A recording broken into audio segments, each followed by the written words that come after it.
여러분, 한 주일 동안 안녕하셨습니까? 반갑습니다. 친구들끼리도 인사를 나눠주시기 바랍니다. 반갑습니다.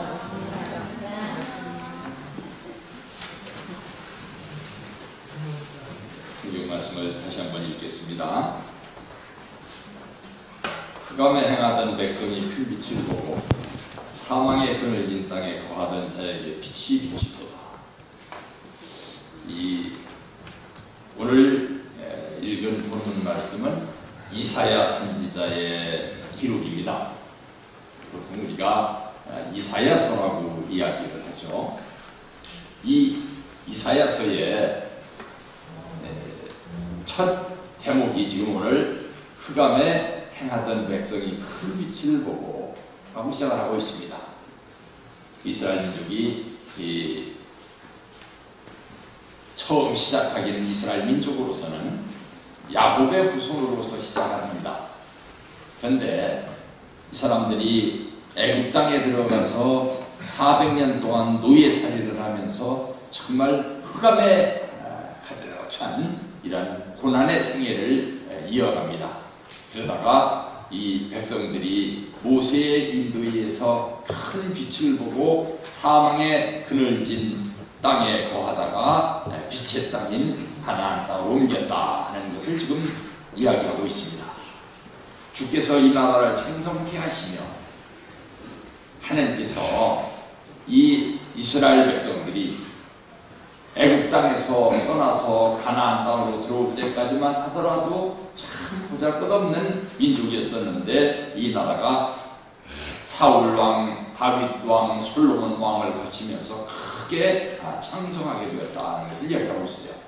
그 즐거움을 더하게 하셨으므로 추수하는 즐거움에 탈취물을 나누는 때의 즐거움같이 그들이 주의 앞에서 즐거워하오니 이는 그들의 무겁게 맨 멍에와 그 어깨의 채찍과 앞제자의 막대기를 꺾으시되 이스라엘 민족을 박해하는 주변에 있는 많은 초강대국들의 기세를 꺾었다 이럽니다. 이스라엘 민족이 살고 있었던 가나안 땅 북쪽에는 아시리아라고 하는 세계 최고의 강대국이 있었고 또 동쪽에는 이제 바빌로니아라는 제국이 일어나서 서서히 그 형태를 더 크게 늘려가고 있었으며 남쪽에는 에집트라고 하는 대제국이 있어서 또 그 힘이 크게 더하여 가고 있었습니다. 그 앞제자의 막대기를 꺾으시되 미디안의 날과 같이 하셨음이니이다. 이 미디안이라고 하는 여기서 칭호는 땅을 가리키기도 하고 민족을 가리키기도 하는데요. 땅은 이스라엘 땅에서 훨씬 더 남동쪽으로 있었던 거대한 땅이고 민족으로 보면 어떤 민족인가 하면은 옛날에 그의 조상이었던 아브라함이 부인이 셋이 있었어요. 제일 먼저 하갈이라고 하는 그 참 여종이 부인이 되어가지고서 이스마엘이라고 하는 아들을 낳았고 그리고 본 부인이었던 사라가 아기를 여기서 못 낳고 있다가 이삭이라고 하는 아들을 낳았습니다. 근데 이 본 부인인 사라가 이삭을 낳고 얼마 안 돼서 죽었어요. 그런데 아직도 이때 아브라함이 젊었었단 말입니다. 100살이 넘었었지만 기력이 아마 대단했었던 모양이에요.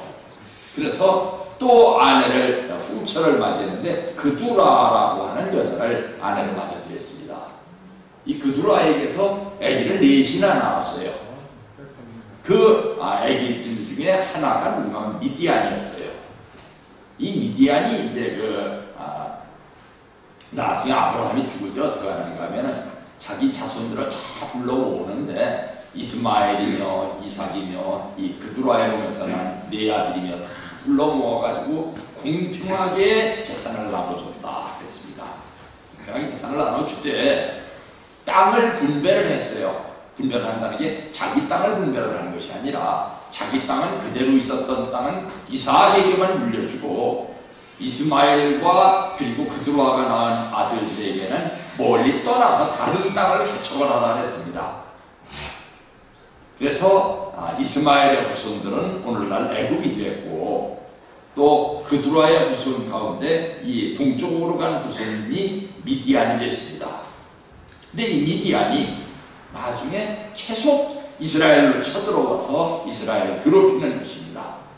그랬다가 이 미디안이 크게 패해서 그 뒤로 다시는 못 일어나게 되는데, 누구에게 패하는가 하면 기드온이라고 하는 사사한테 패를 합니다.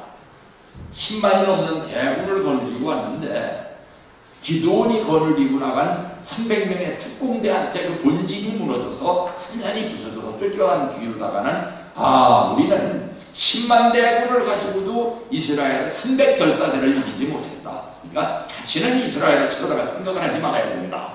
생각을 하지 그 뒤로는 안 쳐들어오게 됩니다. 그래서 여기서 미디안이 꺾이게 하셨다 하는 것은 그 다른 나라 많은 그 강대국들이 있지만 그 강대국들이 마치 기드온 앞에 미디안이 꺾이듯이 다 꺾여나갈 것이니까 걱정을 말아라 하는 암시가 여기 이사야의 가르침에 들어가 있습니다. 어지러이 싸우는 군인의 갑옷과 피 묻은 복장이 불에 섭같이 살라지리니, 불에 여기 이제 불씨가 있는데 섭이라고 하는 것은 그 옆에 아주 불에 잘 타는 불쏘시개들을 말하죠. 그 섭같이 살라지리니, 많은 군대가 있지만 작은 불씨 앞에 말하자면 섭이 불타듯이 큰 군대가 작은 이스라엘 앞에 섭같이 살라질 것이다. 그 이유가 어디에 있느냐? 마치 옛날에 기드온이 300군사를 가지고 10만 군사를 이겼듯이 한 아기가 우리에게 낳고 한 아들을 우리에게 주신 바 되었는데, 메시아가 오심으로써 이 작은 이스라엘이 세계 최고의 강한 나라가 될 것이다 하는 것을 말씀하고 있는 것입니다. 우리에게 주신 바 되었는데 그 어깨에는 정사를 메었고 그 이름은 기묘자라 모사라, 전능하신 하나님이라 영존하시는 아버지라 평강의 왕이라 할 것입니다. 우리 참고님께서 돌아가시기 전에 평화의 왕을 선포하셨죠. 그죠? 그 내용들이 참고님께서 하시는 내용들 중에 모든 내용들이 성경에 나와 있지 않은 것이 하나도 없습니다. 성경에 나와 있는 그대로 임하시는 거예요. 그렇기 때문에 우리가 성경을 알아야 된다고 하는 것이에요. 평강의 왕이라 할 것입니다. 여기 평강이라는 말은 평화하고 똑같은 단어입니다. 다르게 해석했을 뿐이에요. 그 정서와 평강에 더함이 무궁하며 또 다윗의 위에 앉아서, 다윗이 앉았던 위, 다윗이 앉았던 왕좌를 얘기해요. 그러니까 이스라엘의 왕이 될 것임을 의미하는 것입니다. 그 나라를 굳게 세우고 자금 이후 영원토록 공평과 정의로 그것을 보존하실 것이다.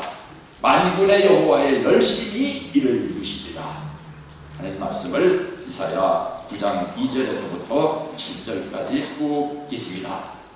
여기 이 말씀을 전하고 있는 이사야 선지자는 구약 성서에 나오는 4대 선지자 중에 한 분인데, 4대 선지자 중에서도 으뜸가는 선지자라고 이야기를 해도 과언이 아닙니다.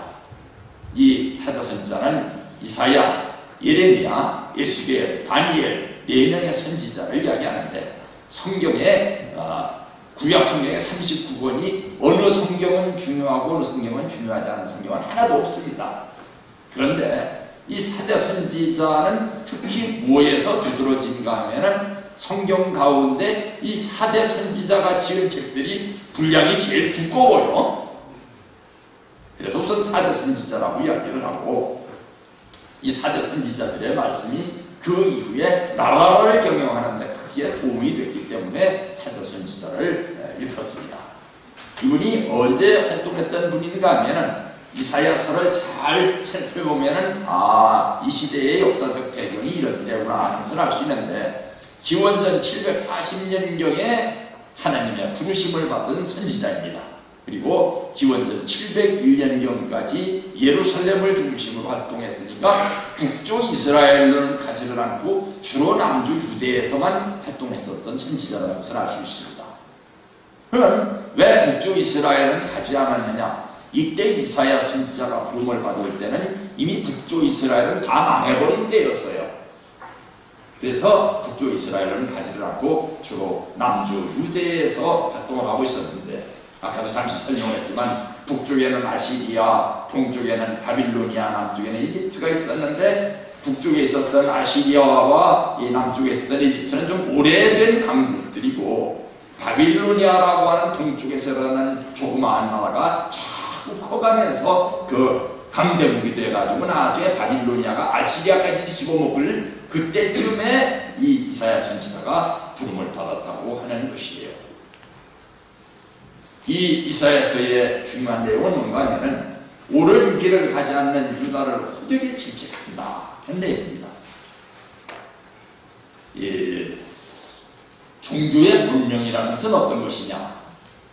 어떤 분들은 제가 이렇게 설명을 하면서 가끔 공산주의를 틀렸다고 많이 말씀하는 것을 듣고서 야, 우리 목사님은 보수주의자인 모양이다. 글쎄, 객관적으로 보기에는 어떤지 모르겠는데 저는 제 자신이 보기에 보수주의자 아닙니다. 개혁주의자입니다.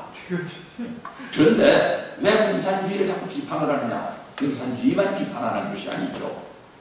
제가 신문사에 있을 때 딱 한 번 징계를 먹어가지고 3개월 동안 글씨 하나 못 쓰고 대기 생활을 한 적이 있는데 그때 왜 징계를 먹었냐면 김영삼 대통령을 비판을 했다가 얼마나 호되게 비판을 했는지 청와대에서 요청이 와가지고서 신문사에서 참 자그마한 신문사니까 어쩔 수가 없었죠.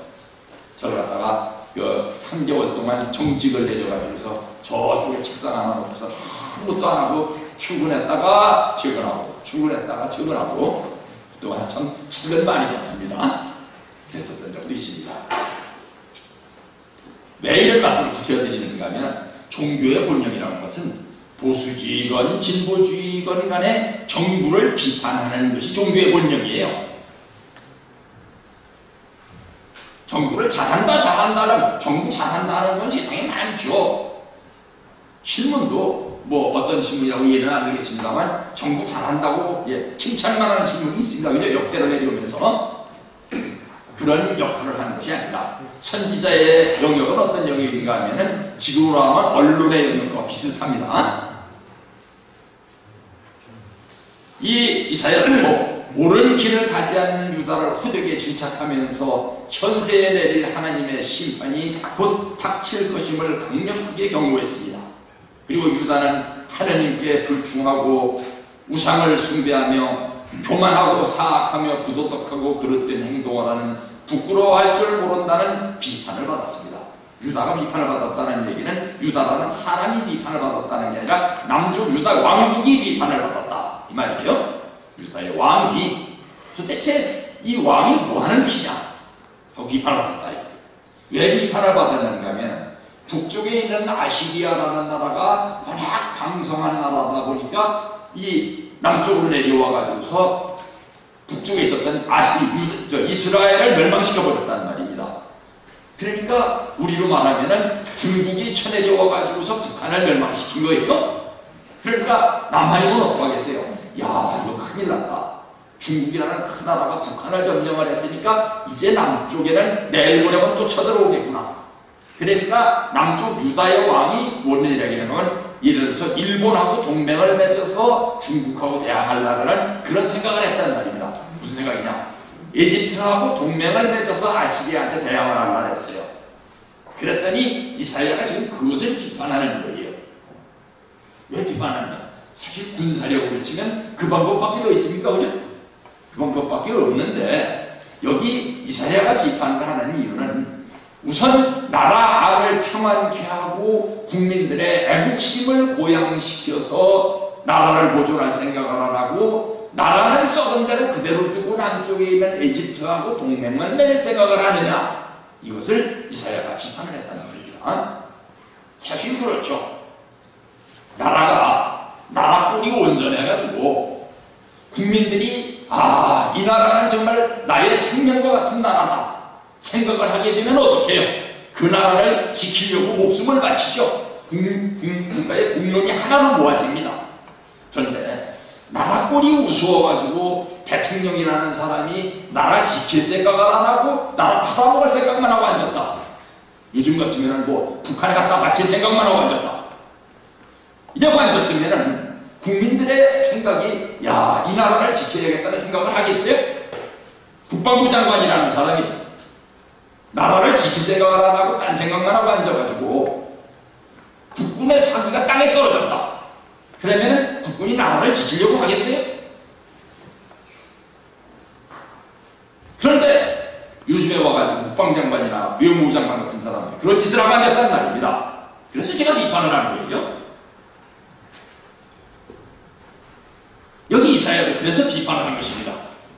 국민의 애국심을 튼튼하게 해라.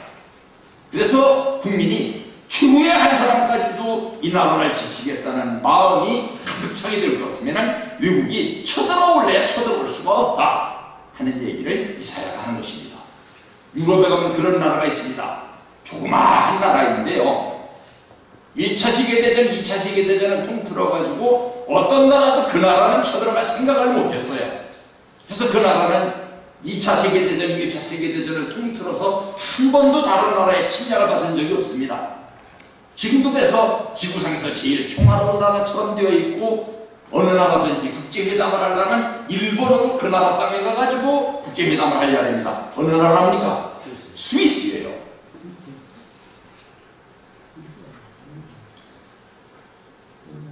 예수님께서 나사렛에서 공생애를 시작하실 때 구약의 말씀이 당신에게 이루어졌음을 밝히시면서 제일 많이 인용하신 성경 말씀이 어디 말씀인가 하면 신명기 말씀하고 뒤에 나오는 이사야서 말씀이에요.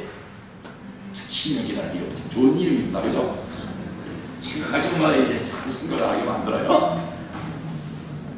자, 미디안은 아까 말씀을 드린 바와 같이 그두라라고 하는 여인에게서 낳은 후손들이 멀리 떠나서 세운 그런 나라였습니다.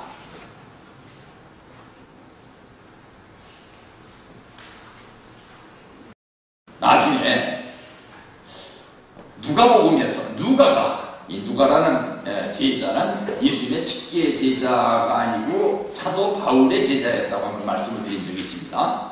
그래서 사도 바울이 글을 잘 쓰듯이 참 이 세상을 살면서 말입니다. 늘 말씀을 드리지만 스승을 잘 만나야 돼요.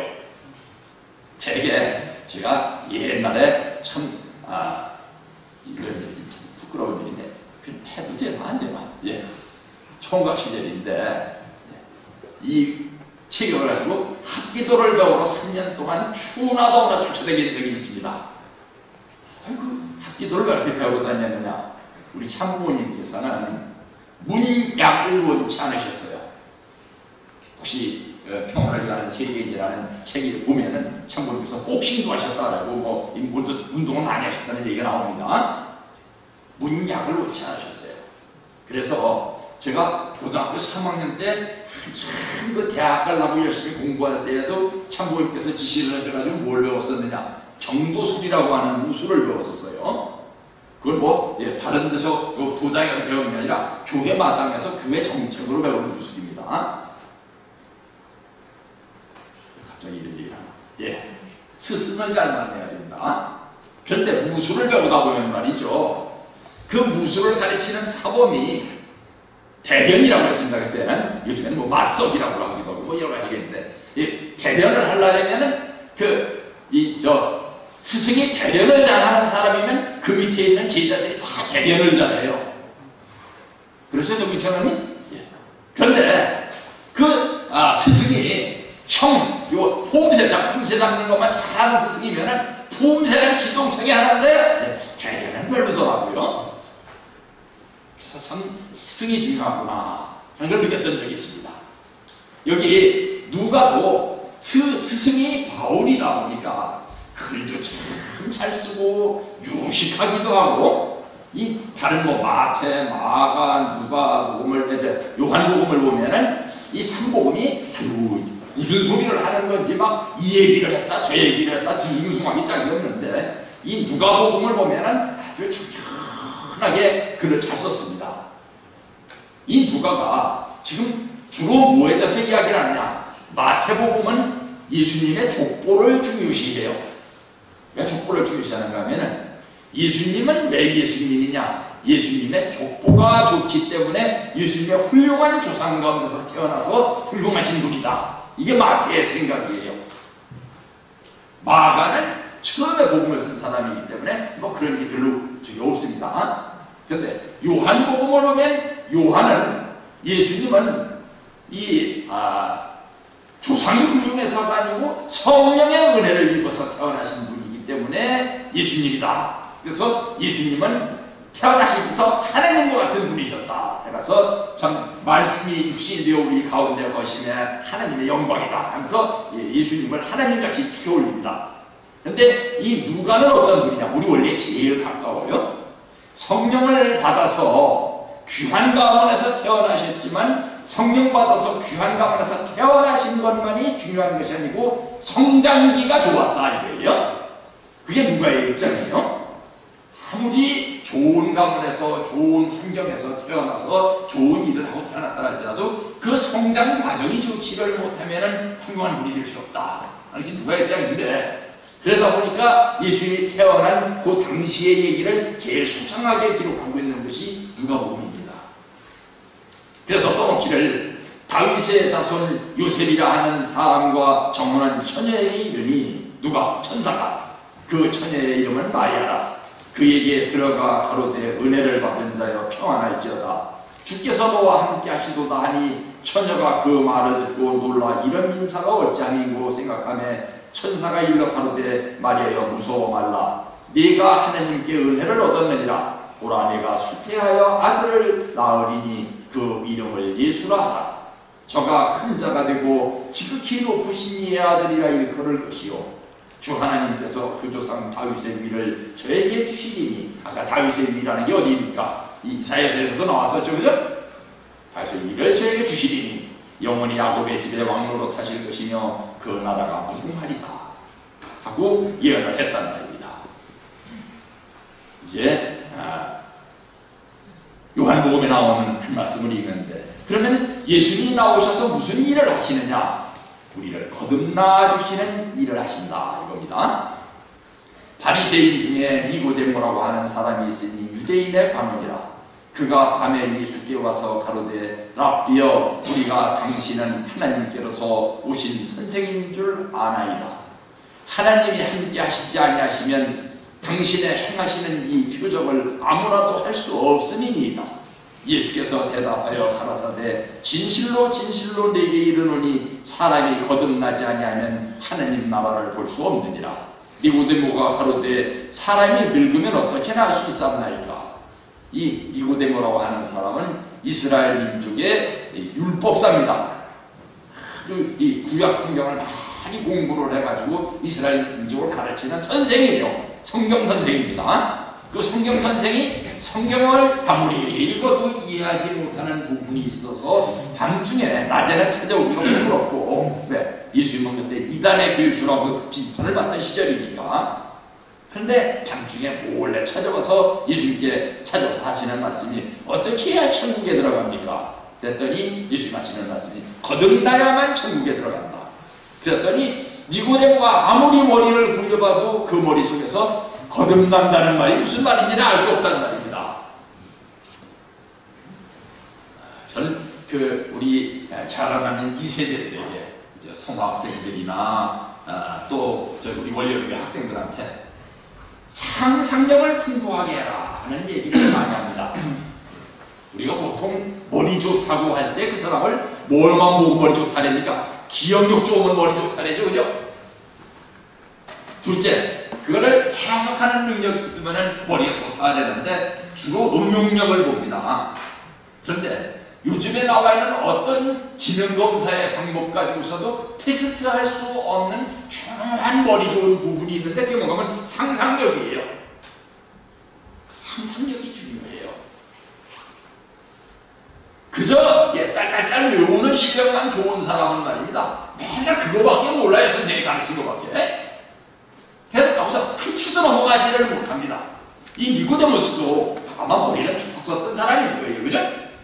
기억력도 좋고 응용력도 좋았을 거예요. 그런데 상상력이 별로 안 좋다 보니까 거듭나라니까 아니 내가 벌써 나이가 몇 살인데 어머니 뱃속에 들어갔다 나오란 말인가? 거듭나라는 말이 무슨 말이야? 하고 물었단 말입니다, 예수님한테. 그랬더니 예수님께서 누가 어머니 뱃속에 들어갔다 나오라 했느냐? 물과 성령으로 거듭나야 된다 하는 말씀을 하시면서 너는 이스라엘 민족의 선생인데 이런 것도 해석을 못한단 말이냐? 하고 질책을 하십니다. 여기 나오는 니고데무스는 이래 창피해가지고 그 뒤로는 예수님을 찾아왔었다는 기록이 별로 없어요. 참 이 머릿속에 든 것이 있는 사람이 무서운 거는 그겁니다. 예수님이 돌아가셨는데 십자가상에 시체가 달려있는데 아무도 가서 예수님 시체 달라고 빌라도 총독한테 가서 요청을 못하는 거예요. 왜? 갔다가 붙들려 죽을까봐. 그런데 이스라엘 민족 가운데 돈 많이 있는 사람 한 사람하고 니고데모하고 둘이 갔어요. 가가지고서 저 예수님 시체 인수하러 왔습니다. 그랬더니 그 밑에 있는 쫄병들이 물어요. 너 이 시체 가지러 왔다가는 예수님하고 같은 당으로 몰려가지고 너도 죽을 수도 있는데 너는 더군다나 이스라엘 민족의 율법 선생인데 너 여기서 예수님 시체 갖다가 저기 했다가는 너 크게 당할 수 있는데 그래도 좋으냐? 그랬더니 니고데모가 내 학문적 양심으로 볼 때 예수님의 시체를 내가 저기를 해가지고서 장사를 지내드리지 못하면 평생을 후회하면서 몸부림치며 살 것 같다. 그러니까 시체를 아웃. 그래서 이 두 사람이 모셔다가 장사를 지냈지 장사를 지낼 적에도 옆에 있지를 못했어요. 예수님의 제자들은 겁나서. 그래서 머릿속에 들어가 있는 사람이 중요하다 이거예요. 혹시 들어가 있는 거 없는 사람은 아이고 예수님 이제 끝장났네 해가지고 다 도망갔다는 겁니다. 하나님 말씀입니다. 그러면은 거듭나게 해주는데 어떻게 해서 거듭나게 해주느냐? 하늘에 참 감람나무로 오시는 분은 여러분을 다시 낳아줄 참 부모입니다. 생명은 반드시 부모를 통해서 받게 되는 것이 진리이기 때문입니다. 참 부모는 이 땅에 하늘의 참사랑, 참생명, 참혈통의 뿌리를 갖고 현현하십니다. 사탄의 거짓 사랑을 뿌리로 하여 태어난 유리를 깨끗이 밑동부터 베어버리고 참사랑의 순을 덧붙여주는 사명을 하러 오시는 분이 바로 참부모입니다. 이처럼 우리 인류가 찾아야 할 참 감람나무의 뿌리는 하나님의 참사랑의 뿌리입니다. 그 뿌리는 참부모로부터야만이 가능한 것입니다. 여기서 감람나무라고 하는 비유를 드는데 이 감람나무라는 나무가 참 재미있는 나무예요. 그죠? 우리 감나무라는 나무가 감나무 씨앗을 갖다가 심으면은 거기서 감이 안 열리고 고염이 열립니다. 고염 접해보신 적 있어요? 고염 아시는 분 손 들어보세요. 예. 한분 계시네요. 예. 목사님도 아세요? 예. 아니 이 감나무 씨를 갖다가 땅에다 심으면은 감나무 나무가 나는데 감이 요만한 감이 열려요. 그러니까 저 쉽게 말하면 요즘으로 말하면 그 방울토마토 같은 감이 열린단 말입니다. 그게 막 탁탁탁 열리는데 그걸 갖다가 그 밑에다가 이제 그 뭐를 깔아놓고 해야지 그냥 털면 안 됩니다. 다 익으면은 그 고염이 다 익었을 적에는 가서 잡기가 툭툭 두드리면 고염이 떨어지는데 그 고염을 하나씩 먹어서는 이게 감질나서 그냥 못 먹어요. 그래서 이 고염을 갖다가 큰 독에다가 넣어놓으면 이게 나중에 쥐들끼리 녹아서 엉켜가지고 이걸 주걱으로 퍼다가 이래 그릇에다 갖다 놓고 이제 젓갈이나 숟가락으로 퍼먹어야 됩니다. 그게 고염인데 이 감나무 씨를 심었는데 왜 고염나무가 열리느냐? 그럼 감나무는 어떻게 만드느냐? 감나무를 밑둥부터 잘라내버리고 감나무 가지에서 새로운 가지를 잘라다가 거기다 접을 붙이면 감나무가 되는 것입니다. 참 비유치고는 이 기막힌 비유입니다. 감람나무 비유라는 게. 그래서 우리 인류가 태어날 적에는 죄를 많이 지은 죄의 자손으로 태어났지만 참 부모님으로부터 참 사랑, 참 생명, 참 혈통을 접붙임을 받으면 우리도 감나무가 된다는 말입니다. 고염나무가 아니라. 그래서 예수님이 그 메시아로 오시는데 이 메시아로 오신 분의 하시는 일이 어떤 분이신가 하면 메시아가 오셔서 말입니다. 메시아 하고 싶은 대로 머릿속에서 떠오르는 대로 막 하는 게 아닙니다. 우리 신앙도 말이에요. 우리 머릿속에서 생각해가지고 나는 이게 옳다고 생각해. 목사님은 이렇게 하고 얘기하지만 목사님 자기 혼자 떠드는 소리고 나는 이렇게 살 거야. 이래서는 사탄 굴복을 못 시킨다 이거예요. 정확한 것이 뭐냐? 옛날에 야곱이라는 사람이 있어가지고 야곱이 사탄을 굴복시켰었던 그 계보가 있습니다. 그래서 야곱이 했었던 것과 똑같이 해야지 사탄이 굴복을 하지. 그렇지 않으면 사탄이 굴복을 안 해요. 왜? 사탄이 어디 인간처럼 몸을 가지고 있으면 주먹으로 때리고 발로 쳐가지고 굴복을 시킬 수 있겠지만 사탄은 영적인 존재예요. 영적인 존재를 굴복시키는 방법은 영적으로 굴복시키는 방법밖에 없는데 그 영적으로 굴복시키는 방법을 최초로 개발한 사람이 누구냐? 야곱이라는 말입니다. 그 방법밖에 없어요. 그래서 야곱은 가정적인 가나안 복귀 노정을 걸어갔습니다. 그 가나안 복귀 노정을 걸어간 야곱의 그 발자취를 그대로 따라서 모세가 민족적 가나안 복귀 노정을 걸어갔어요. 그리고 예수님은 야곱이 걸어간 그 노정을 그대로 본받아서 또 세계적 가나안 복귀 노정을 걸어가는 것입니다. 그래서 인류에게 참 사랑과 참 생명과 참 혈통을 주는 것입니다. 그래서 야곱의 노정은 상징 노정이고 가정적 노정이라고 하고 모세의 노정은 형상 노정이며 민족적 노정이라고 합니다. 예수님 노정은 실체 노정이며 세계적 노정이라고 합니다. 이건 뭐 통일교에서만 하는 얘기냐? 아니에요. 기성교에서도 웬만한 신학자들은 다 알고 있는 얘기예요. 혹시 주석 성경을 가지고 계신 분들은 주석 성경을 보면 이 얘기가 70%는 나와 있습니다. 그러면은 무엇으로 볼 때 야곱과 모세와 예수의 노정이 똑같다고 할 수 있느냐? 이렇게 표를 만들 수가 있어요. 시련으로 볼 때 야곱은 천사와 씨름을 해가지고 천사한테 밤새도록 붙잡고 놔주질 않으니까 천사가 아이고 이 얼마나 지독한 인간이 다리가 부러지면서까지도 안 놔주니까 지긋지긋해가지고 야 새벽에 와서 닭이 운다. 나 좀 이제 도망가야겠으니까 나 좀 놔줘라. 그러니까 야곱이 하는 얘기가 그냥은 못 간다. 아 그럼 너한테 뭘 줘야지 나를 놔주겠니? 나 지금 새벽이기 때문에 떠나야 된다. 그랬더니 나한테 축복을 해주는 거구나. 그래서 뭐라고 축복을 해주랴? 내가 이겼다고 축복을 해라 이거예요. 그랬더니 그래 네 이름이 뭐냐? 야곱이다. 오늘부터는 이스라엘이라고 해라. 네가 이겼다 이거예요. 이스라엘이라고 하는 뜻은 무슨 뜻인가 하면 하나님과 싸워서 이겼다 이거예요. 엘은 하나님이라는 뜻입니다. 이 모세가 태어나서 모세도 또 굉장한 고생을 하죠. 왜? 야곱이 고생을 하면서 사탄을 굴복시키기 때문에 모세도 40년 동안 귀향을 갔다 돌아옵니다. 그죠? 어디다 귀향을 갔다 오냐? 미디안 광야로다가 귀향을 갔다가 와요. 아까 설명했듯이 미디안은 뭐라 했습니까? 그두라라고 하는 여자의 몸에서 태어난 아브라함의 후손입니다. 그러니까 형제와의 싸움에서 싸워서 이겼다는 뜻이니까 형제 누구와 싸워서 이긴 거예요? 아벨이 예수하고 싸워서 아벨이 가인하고 싸워서 이겼다는 것입니다. 그래서 거기 가서 어떻게 했느냐?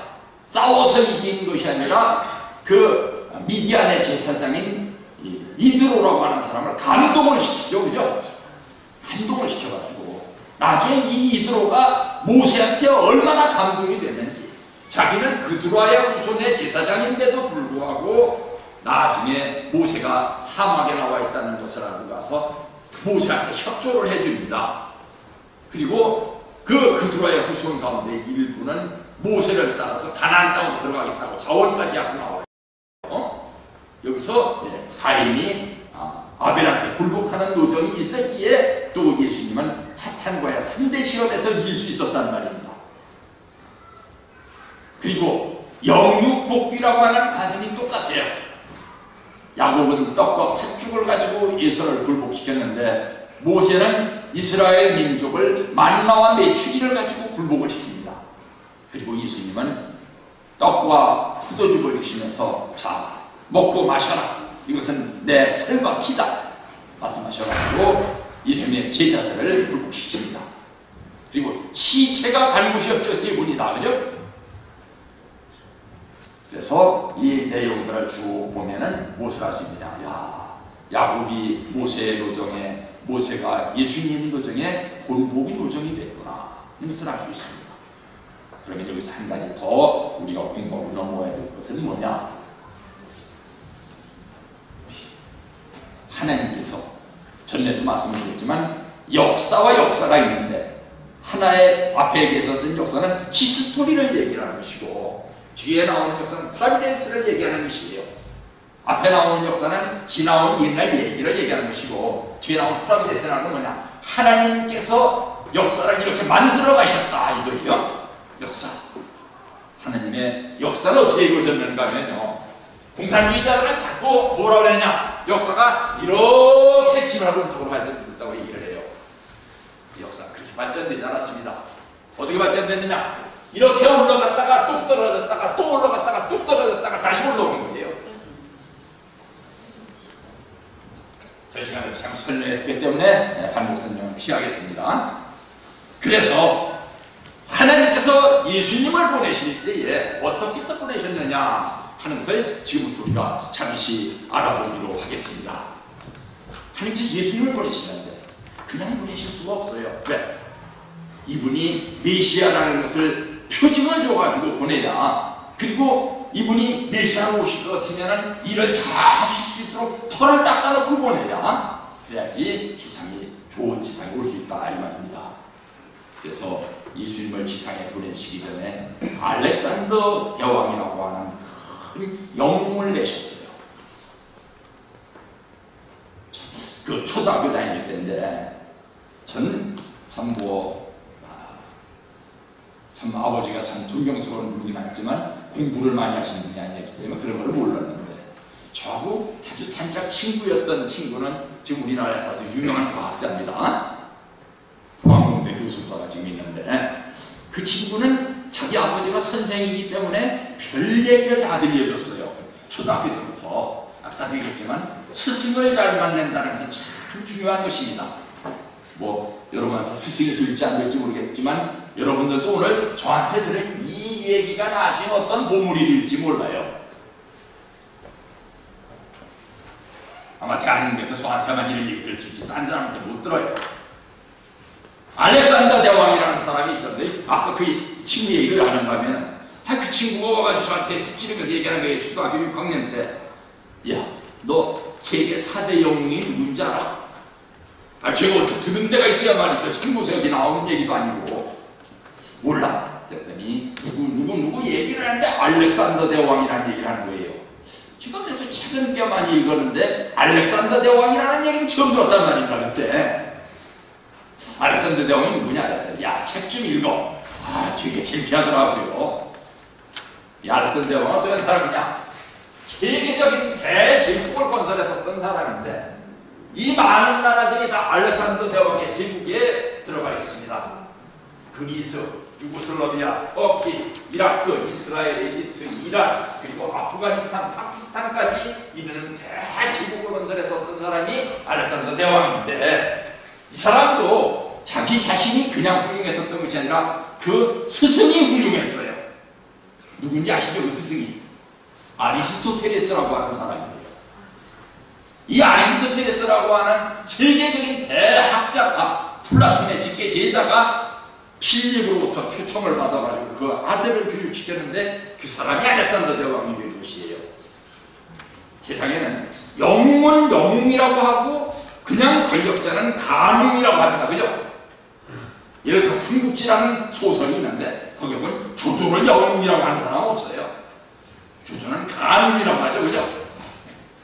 자기 권력을 탐하기 위해서 머리는 좋았는데 그 좋은 머리를 가지고 간사한다만 쓴 사람, 잔머리 잘 굴리는 사람, 이건 가능이에요. 그런데 비록 싸우다가 패배해서 어렵게 죽기는 했지만 훌륭한 뜻을 가지고 살았었던 누비한테는 영웅이라고 한다는 말입니다. 뜻이 훌륭했었다. 이 그렇게 훌륭해가지고서 이 세계적인 대제국을 건설할 때 그냥 남의 나라를 침략해가지고 전쟁하려고 전쟁을 했었던 것이 아니라 세계를 통일해서 평화를 가져오려고 전쟁을 했었던 사람입니다.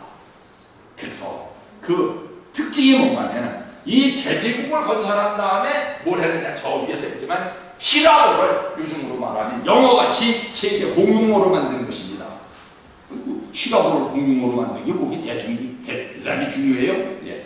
히라보를 공용어로 만들어 놨기 때문에 영어가 세계를 이래 참 두고받는 언어가 되듯이 히라보 성경이 나오니까 성경이 세계적으로 보급될 수 있었단 말입니다. 그리고 이 알렉산더 대왕이 이때 또 세상이 깜짝 놀랄 일을 했는데 뭐냐면 다문화 가정을 많이 만들었어요. 세상이 평화로워지려면 민족을 뛰어넘어야 된다. 이 민족 앞에 너무 사로잡혀 있으면 세상에 평화가 올 날이 없다. 그러므로 나 자신도 오늘부터 다문화 가정이 되겠다. 그래가지고서 다른 나라, 자기가 쳐들어간 나라의 공주를 자기 아내로 만들어요. 그리고 자기 밑에 장군들도 다 다문화 가정으로 만듭니다. 그래서 이 만들어진 이 세계적인 체계를 헬레니즘이라고 부르는데 옛날부터 헬레니즘이라고 부르는 게 아니에요. 지금부터 불과 100년 전에 독일의 어떤 역사학자가 이때 역사를 설명을 하면서 이때 역사가 그리스 로마 문명으로 만들어졌다. 이것을 오늘부터 내가 용어를 하나 만들어내는데 헬레니즘이라고 불렀으면 좋겠다. 그러는 바람에 지금부터 100년 전에 헬레니즘이라는 용어가 생겨나서 세상 사람들이 헤브라이즘과 헬레니즘이 합쳐져서 유럽의 사상이 됐다 하는 것이지 헬레니즘은 오래된 용어가 아닙니다. 불과 100년 전 용어예요. 이렇게 알렉산더 대왕이 대제국을 만들었는데 참 이 삼국지에 보면 제가공에 그런 얘기를 하죠. 모사는 제인이지만 성사는 제천이다. 알렉산더 대왕이 이렇게 노력을 했지만 인간의 힘 가지고 되는 것이 아니라는 겁니다. 인도 북부에 쳐들어갔다가 그 부하들이 너무 고향을 떠나온 지 오래되도록 전쟁만 하고 있으니까 아이고 지금 제발 고향으로 돌아가요. 하는 바람에 인도까지 쳐들어가지를 못하고 후퇴를 하는데 후퇴를 하기 전에 모기에 물렸어요. 인도 북부에 비가 많이 오는 지역이라 그 모기에 물려서 말라리아로 인해 가지고서 바빌로니아에 가서 사망합니다. 사망하고 나니까 이 큰 대제국을 그 밑에 누구도 다스릴 재간이 없었어요. 네, 알렉산더 대왕만이 다스릴 수 있었단 말입니다. 세상에 그런 일이 많습니다. 똑같은 방법을 가지고 똑같은 시간에 똑같이 하더라도 어떤 사람이 하면 되고 어떤 사람이 하면 안 돼요. 그런가 하면 그 사람의 그릇 때문이에요. 그죠? 그릇이 커서 그만한 카리스마를 가지고 있으면 그 일을 감당을 해냅니다.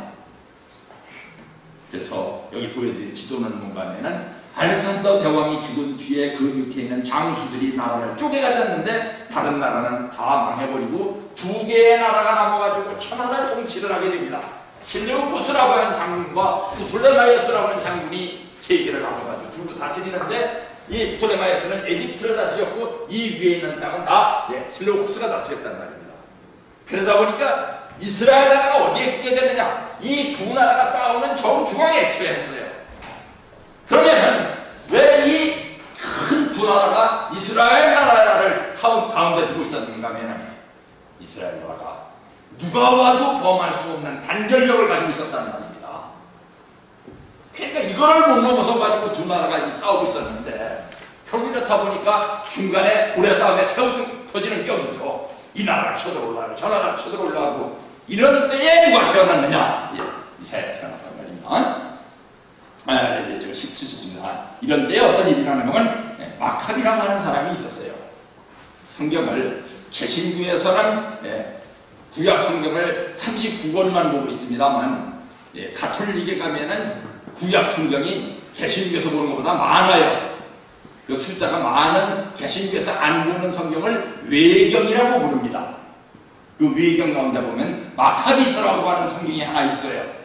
그 마카비는 어떤 사람인가 하면은 이렇게 이스라엘 나라가 두 나라 틈새에 끼어가지고서 고난을 겪다가 나중에 셀루쿠스의 휘하에 들어가게 되는데, 셀루쿠스가 세력이 약해졌을 때에 유대민족 지도자 한 사람이 일어나서 혁명을 일으켜요.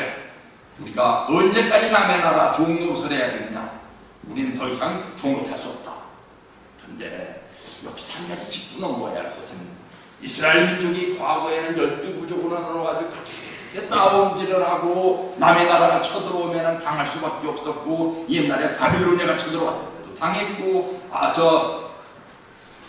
아시리아가 쳐들어왔을 때도 당했고, 이집트한테도 당했었는데, 이때는 이렇게 강했느냐? 이때 왜 이렇게 강해졌는가 하면은 바빌로니아의 포로가 돼가지고 있을 때에 비로소 이스라엘의 학자들이 성경을 만들었습니다. 성경을 그전까지는 그냥 두 마리로 만든 문서예요. 근데 성경을 이때 편집했어요. 바빌로니아에 포로가 돼가지고 있으면서 그 성경을 가지고 이스라엘 민족을 교육을 시켰더니 이스라엘 민족이 이렇게 강해진 거예요. 그래서 이 나중에 로마 시대에 이르기까지도 강한 나라가 이스라엘은 아이고 너끼리 해 자꾸 이렇게 너끼리 하라고 이제 자치권을 줬었던 이유가 뭔가 하면은 계속 반란이 일어나요. 하나를 죽이면 두 사람이 반란을 일으키고, 두 사람을 죽이면 네 사람이 반란을 일으킵니다. 왜? 머릿속에 사상이 들어갔기 때문이에요. 성경에 관한 사상. 머릿속에 든 것이 없는 사람은 잠깐은 성질내고 잠깐은 뭐를 잘하는데 세월이 가면은 다 까먹어버리고 변질되어 버려요. 근데 머릿속에 들어가 있는 것이 있는 사람은 천년이 가도 만년이 가도 변하지는 않아요. 어머님께서 말씀하시는 것이 순금이 된다는 말입니다. 정금이 돼요. 그래서 이 마카비라는 사람이 혁명을 일으켰는데, 거기에 쳐들어온 셀루쿠스의 군대는 얼마나 많았는가 하면 이스라엘 독립군의 수백 배가 넘었어요. 게다가 참 좋은 무기 가지고 있었고 다 정예 병력이에요. 그런데 마카비의 유격전을 견뎌내지를 못해가지고 셀루쿠스가 나중에 망해버려요. 그래서 이 마카비라는 사람을 중심 삼고 독립운동에 성공해서 이 한 100년 정도를 어떻게 이스라엘 민족이 존속을 하느냐, 450년 만에 독립국가를 만드는 거예요. 450년 만이면 언제입니까? 옛날에 이스라엘 나라가 바빌로니아에 망해가지고 포로가 돼가지고 가기 전까지 있었던 이스라엘 나라와 같은 정권을 회복을 한단 말입니다. 우리도 요즘 와서 뭐 유관순 선영회라는 걸 뭐 하고 있죠, 그죠? 유관순의 정신이 있었기 때문에 그때 대한민국이 뭉칠 수 있었단 말입니다. 야, 16살 먹은 처녀가 목숨을 바쳐서 나라를 구한다는데 우리 유학자들이 부끄러워 견딜 수가 없다. 그래서 그때 지식인들이 전부 단결할 수 있었단 말입니다. 그랬을 때에 그 단결된 바탕에서 누가 오실 수 있었다 했습니까? 천부님께서 오실 수 있었다. 이때 이 단결된 바탕이 있었기 때문에 누가 오실 수 있었느냐? 예수님이 오실 수 있었단 말입니다. 그랬는데 이 모처럼 독립을 찾은 450년 만에 세워진 나라가 왜 망하는가 하면 세계로 쪼개져 가지고 망해요. 요즘에도 나는 백제 후손이야, 나는 신라 후손이야, 나는 고구려 후손이야. 참 이거 나라 망할 짓입니다 이게. 제 친구 중에 하나가 고령신 씨가 있는데 지가 백제 후손이래요. 아니 고령이 어디 있어요? 고령이 전라도에 있습니까?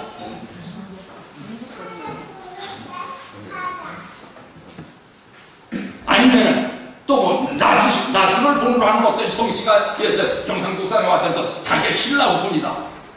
나주가 경상도에 있습니까? 웃기는 얘기를 하면 안 됐다 이거예요. 이스라엘 나라가 이때 왜 망하는가 하면은 이 파벌 싸움 때문에 망하는 거예요. 마카비의 독립운동을 통해 가지고선 이스라엘이 위대한 독립을 했는데, 정말 위대한 독립을 했는데 왜 싸우는가 하면은 마카비가 독립운동을 한다니까 누가 거기에 동조를 했는가 하면은 열심히 신앙을 하고 있었던 이스라엘의 민족주의자들이 가담을 했어요. 이 사람들은 뭐냐? 아주 독실한 신앙인들입니다. 독실한 신앙인들이 마카비가 나중에 왕이 됐다 그러니까 네가 어떻게 다윗 가문이 아닌데 왕이 됐어? 하고서 시비를 걸고 나온 거예요. 그랬더니 마카비 가문에서 왕이 됐으면 된 거지 꼭 가문이 좋아야 왕이 돼? 그래도 가문이 중요하지. 그래서 둘로 쪼개졌습니다. 그래서 마카비의 가문은 사두개인이 되고 열심히 신앙을 하고 있었다는 사람들은 바리새인이 되는 거예요. 성경에 나오는 바리새인이 그런 사람들입니다. 그래, 바리새인과 사두개인이 또 싸우니까 아이고 꼴보기 싫어. 나는 산속에 들어가서 기도나 할래. 종교는 정치에 개입하는 게 아니야 하면서 사막에 나가서 기도원 만들고 기도만 하던 사람들이 생겨났어요. 이 사람들을 에세네파라 했습니다. 세례 요한이 에세네파에서 나옵니다. 그래서 하스모니안 왕조가 이 이스라엘의 왕조가 망하게 된 왕조를 하스모니안 왕조라고 해요. 근데 하스모니안 왕조가 망할 때는 또 어떻게 망한가 하면은 셋이 분열이 된 것도 중요한데 누가 옆에서 이스라엘 나라를 망하려고 부추기는가 하면 로마가 쳐들어올 때 그냥 안 쳐들어옵니다. 자기네들의 동조할 수 있는 세력을 하나 만들어가지고 쳐들어와요. 에돔 족속이라고 하는 족속을 부추겨가지고 그 에돔과 로마가 동맹을 만들어가지고 이스라엘 나라를 없애버리는 겁니다. 근데 그 에돔은 누구냐? 에서의 후손들이에요. 옛날 결국은 동족이죠, 그죠? 동족이 동족 꼬라지 매기 싫어가지고 우리나라 속담에도 사촌이 땅을 사면 배가 아프다는 말이 있는데 이 에돔 사람들도 야곱의 후손들이 너무 잘 되는 거 보니까 꼴보기 싫어 해가지고서 야곱의 후손들을 에서의 후손들이 로마하고 동맹을 맺어가지고 나를 멸망시키는 거예요. 그랬더니 로마에서 아이고 착해라 그러면서 이 에돔 족속의 지도자를 갖다가 그 나라의 총독으로 임명을 하는데 그게 헤롯 왕입니다.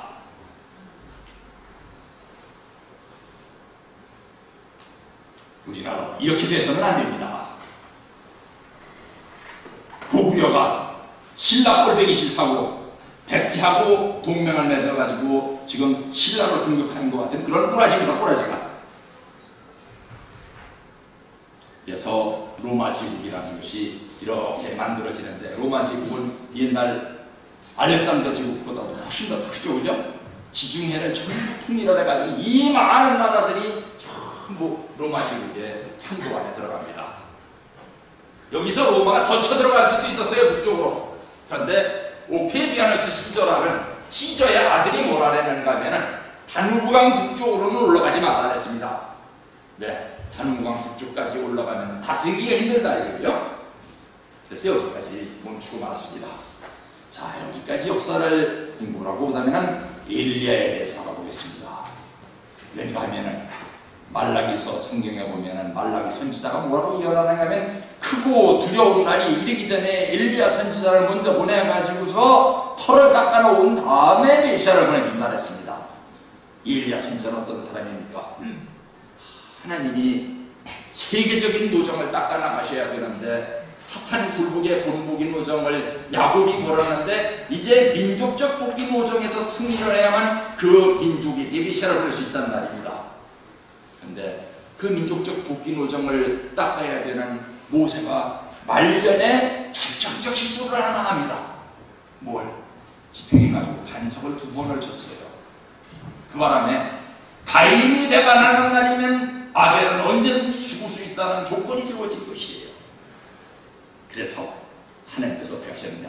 엘리야라고 하는 선지자를 모세와 같은 위대한 능력을 주어서 보내주는 거예요. 엘리야 선지자는 4대 선지자가 있고 12의 소선지자가 있는데 엘리야 선지자는 어떤 선지자예요? 여기 안 들어가는 선지자예요. 엘리야 선지자를 보통 신학자들이 뭐라면 특별 선지자라고 합니다. 특별 선지자라고 하는 이유는 모세와 같은 반열의 선지자다 이거예요. 그래서 이 엘리야가 와가지고서 모세가 못한 일을 완성을 하고 가야만 예수님이 오실 때 평탄 작업이 잘 되는데 엘리야가 그걸 다 하지를 못하고 죽었어요. 또 그러니까 또 사탄이 그 민족적인 기대를 넘어서서 또 쳐들어온단 말입니다. 그래서 엘리야 같은 인물을 또 보내준다. 그래서 엘리야 같은 인물을 또 보낸 사람이 세례 요한입니다. 그 세례 요한이 와서 임무를 다 하지를 못하니까 예수님이 직접 사막에 나가서 40일 금식을 하셔야 되었던 것이고요. 여기 보여드리는 그림은 엘리야가 와서 얼마나 어마어마한 기적을 행했는가를 보여주죠. 그죠? 시간이 없기 때문에 설명하지 않고 넘어가겠습니다. 엘리야가 큰 기적을 일으키는 어마어마한 능력을 가진 선지자였었는데 사명을 다하지 못하고 불수레를 타고 하늘로 승천했다고 성경이 기록되는데 효울이 빠르게 휩쓸려서 죽었어요. 그래서 지금도 이스라엘에 가면 이렇게 엘리야 선지자의 동상이 서 있습니다. 왜? 엘리야는 모세하고 비슷한 이스라엘 민족이 최고로 존경하는 지도자예요. 그래서 예수님의 족보를 우리가 다시 한번 봅니다. 아까도 말씀을 드렸듯이 마태복음을 쓴 마태는 예수님의 혈통을 중요시했어요. 핏줄, 쉽게 말하면 그것도 물리적 핏줄, 그걸 중요시했어요. 그래서 예수님의 족보를 쭉 써내려가는 중에 이렇게 얘기합니다. 이삭은 야곱을, 야곱은 유다와 그의 형제를 낳았으며 유다는 다말에게서 베레스와 세라를 낳았고 베레스는 히스론을, 히스론은 남은 아미나답을, 아미나답은 나손을, 나손은 살몬을 낳았고 살몬은 라합에게서 보아스를 낳았으며 보아스는 루식에서 오벳을 낳았고 오벳은 이세를, 이세는 다윗왕을 낳았다. 마따는 야곱을 낳았으며 야곱은 마리아의 남편 요셉을 낳았고 마리아에게서 예수가 나셨는데 이분을 그리스도라 부른다. 그런데 여기에 어마어마한 얘기가 하나 있어요. 다말에게서 베레스와 세라를 낳았다. 우리 이제 우리 교회 역사를 좀 얘기해 봅시다. 참모님께서 우리 초창기에 나온 원리 책이 원리 해설이었습니다. 했는데 이 원리 해설에서 못 밝힌 내용까지 포함해서 원리 강론을 저술해라 하고 유효원 초대 회장님께 지시를 하셨는데 우리 저 정사에 안 나오는 기사예요. 유효원 회장님이 거침이 원리강론 원고를 써가지고 와서 아버님한테 결제를 받아가지고 와서 이건 결제는 아니고 포함시키고 또 와서 결제는 아니고 포함시키고 이래가지고 원리강론을 꾸몄는데 어느 날 사기자 선생님이 하시는 말씀이에요. 어느 날 아버님한테 결제를 받으러 갔다 들어오더니 못해 먹겠네. 왜 그래요? 이런 걸 어떻게 원리강론에 집어넣으라고 그래? 무슨 얘기인데요? 그랬더니 글쎄 성경에 나오는 그 다말 얘기를 읽었다가 꼭 집어넣으라 하시니 그거를 집어넣었다가는 안 그래도 세상이 통일교회를 이단이라고 하는데 통일교가 무슨 소리를 들으려고 이걸 집어넣느냐 이거예요. 그랬는데 나중에 유효원 회장님이 승화하셔가지고서 그때는 승화가 아니었으니까 그냥 돌아가신 거예요. 돌아가셔가지고서 영계에 들어가실 때 걸렸대요. 그것 때문에. 다말이 어떤 여성가는 말입니다. 야곱의 아들 중에 넷째 아들인 유다라는 아들이 있었는데 이스라엘 민족이 얼마나 유다를 존경하는가 하면 그 후손들한테서 이스라엘 민족은 자기가 제일 존경하는 사람을 자기 이름으로 삼아요. 그런데 유다라는 이름이 굉장히 많아요. 지금도 많아요. 이 유다라는 아들은 라헬의 후손이 아니고 레아의 후손인데 똑똑했어요. 인품도 훌륭했고 그 유다가 아들을 낳았는데 참 어떻게 부모는 똑똑해도 자녀에서는 좀 바보 같은 아들이 나올 수도 있는가 봐요. 아들을 낳았는데 그 아들의 그 배에서 좀 문제가 생겼어요. 첫 아들이 워낙 인간이 대대하고 좀 모자라가지고 뭘 시키면 시키는 대로도 안 하고 가르치면 가르치는 대로도 안 하고 자꾸 삐딱하게 나가다 죽었어요. 그런데 그 큰아들의 며느리가 다말이었어요. 큰아들의 그 아내가 그 큰 며느리가 다말이었어요. 참 이 성경이라는 책이 말입니다. 참 어떻게 보면 거룩한 책인데 어떻게 보면 4대 포로 책이라 해요. 이 며느리가 이스라엘 나라에서는 반드시 누구 집안의 아내가 되면은 핏줄을 이어줘야 된다는 사명이 있습니다. 우리 한국 사람도 비슷하죠, 그죠? 그 집에 가가지고선 참 자녀를 못 낳아주면은 큰 죄 짓는 걸로 생각을 해요. 여기서 그런 일이 일어났어요. 이 다말이 자기 남편이 죽었는데, 남편이 죽은 이스라엘에서는 어떻게 하는가 하면 그걸 특정한 용어가 있습니다. 그 동생이 형수하고 잠깐 같이 살면서 핏줄을 이어주고, 다 이혼도 아니고 이 형수가 임신을 했다면 그 뒤로부터 갈라서가지고 자기는 따로 결혼을 해가지고 아내를 얻어요. 그러면은 그 형수는 자기의 말하자면 시동생의 씨를 받아가지고 아기를 낳아서 그 아기를 자기 본남편의 혈통으로 이어가는 거예요. 이 처다들이 죽으니까 유다가 처다들이 죽었으니까 둘째 아들 네가 들어가서 형수한테 좀 핏줄을 이어줘라 그랬는데, 이 둘째 아들이 얼마나 못된 놈인가 하면 가가지고서 형수하고 같은 방에서 자다가 사정을 하게 되면은 사정을 형수한테다가 안 주고 쭉 빼가지고서 딱 방바닥에다 흘려버리는 거예요. 그래서 지금도 뭐라고 그러는가 하면은 이 둘째 아들의 이름을 따가지고서 자유행위를 오나니즘이라 합니다. 네, 방바닥에다 정액을 흘려버린다 이거예요. 큰 죄입니다. 하나님이 얘는. 그래서 그 오남도 죽었어요. 이제 셋째 아들이 있는데 셋째 아들은 아직도 어린애예요. 그래서 유다가 얘기를 합니다. 며느리야, 너 셋째 아들을 너한테 지금 짝을 맺어줘야 되는데 셋째 아들은 어린애다. 결국 유다가 이 정도 되니까 이 아들을 둘이나 죽인 며느리가 재수없는 여자라고 생각이 된 거예요. 그래서 너 저 친정에 잠깐 가 있다가 얘가 장성하게 되면 너를 부를 테니까 그때 와가지고 네 핏줄을 받도록 해라.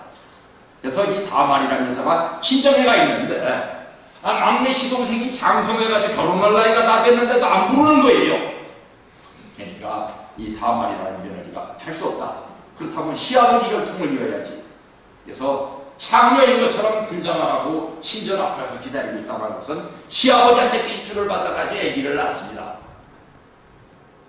이 얘기를 지성신학에는 풀 길이 없어요. 이게 무슨 의미인지. 우리 원리에 참부모님께서 가인 아벨 논리를 찾아내셨기 때문에 이걸 풀 수 있는 거예요. 옛날에 가인 아벨은 형제, 아주 다른 형제였죠, 그죠? 그런데 야곱 때에 와가지고 어떻게 됐습니까? 쌍둥이죠, 그죠? 쌍둥이인데 야곱이 왜 이름이 야곱이냐? 자기 형이 나올 때 발 뒤꿈치를 잡고 나왔다고. 야곱이에요. 이 발 뒤꿈치를 잡고 나왔는데 그 야곱이 형과 씨름을 해가지고 아벨이 가인을 굴복시켰단 말입니다. 그럼 어떻게 돼요? 또 쌍둥이가 나와야 되죠. 그 쌍둥이가 나오는데 그 쌍둥이에서 바꿔치기를 해야 된단 말입니다. 그래서 이 다말대에서 어떤 일이 일어났는가 하면은, 아니 다말이 임신을 했는데 쌍둥이를 뱄어요. 그러니까 산파가 뭘 가지고 쫓아왔는가 하면 빨간 실을 가지고 쫓아왔습니다. 그래서 쌍둥이 가운데 첫째가 쑥 나올라니까 손목에다 요놈이 큰 놈이니까 얘가 형이냐고. 왜? 형 동생을 아주 구분해야 되니까 손목에다 빨간 실을 냈는데, 아니 얘가 나올라다 말고 다시 쑥 들어가더니 그런 증거가 있을 수 있는지 하여튼 기적이 일어났습니다.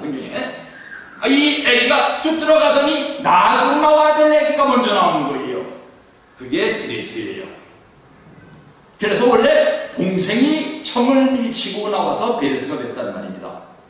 여기서 가인 아벨 복귀가 이루어졌기 때문에 인간이 사탄을 굴복시켰다는 조건이 이루어지고, 그래서 이 베레스 혈통에서 예수님이 태어나셨기 때문에 예수님은 원조 없는 자녀로 태어나실 수 있었다 이거예요.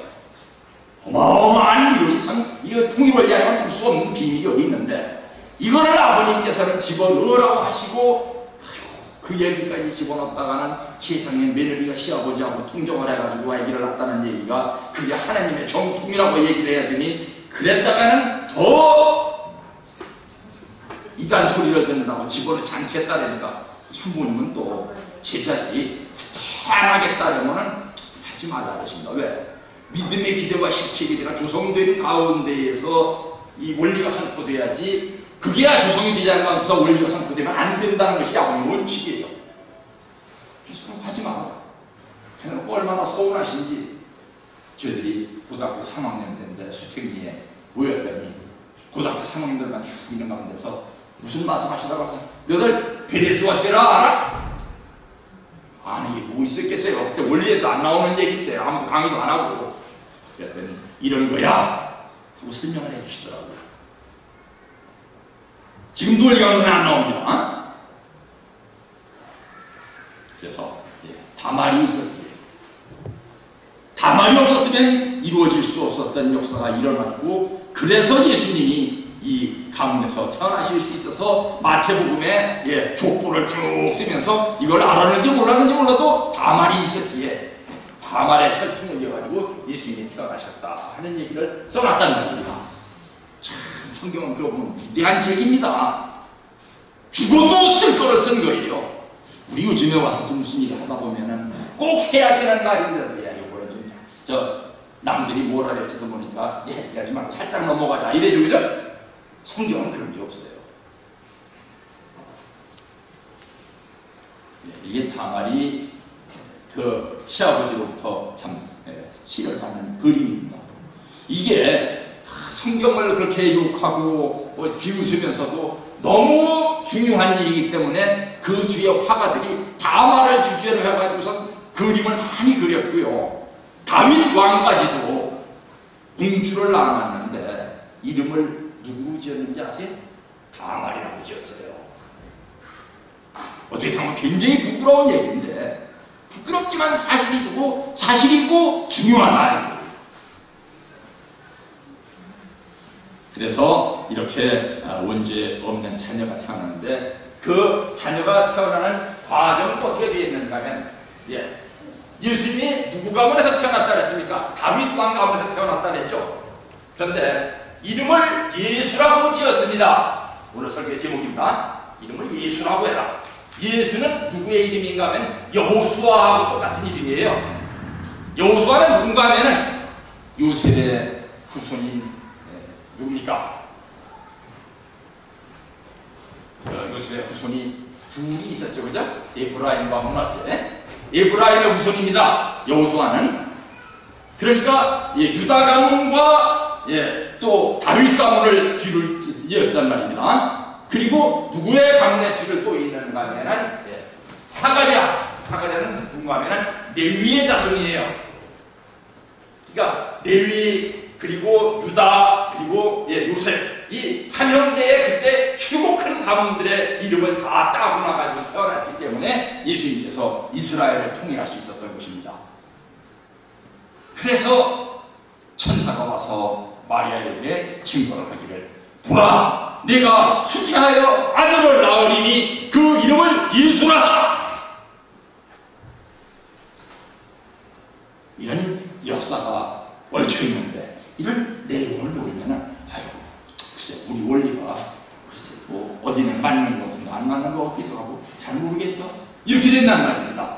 근데 다른 어떤 이론으로도 설명할 수 없는 이론들을 설명해내니까 사람들이 참 통일원리가 진짜 진리로구나 이렇게 해석을 하게 된다는 것을 말씀을 드리는 것입니다. 이렇게 태어나신 예수님이 땅에 태어나실 때 주무실 장소가 없었어요.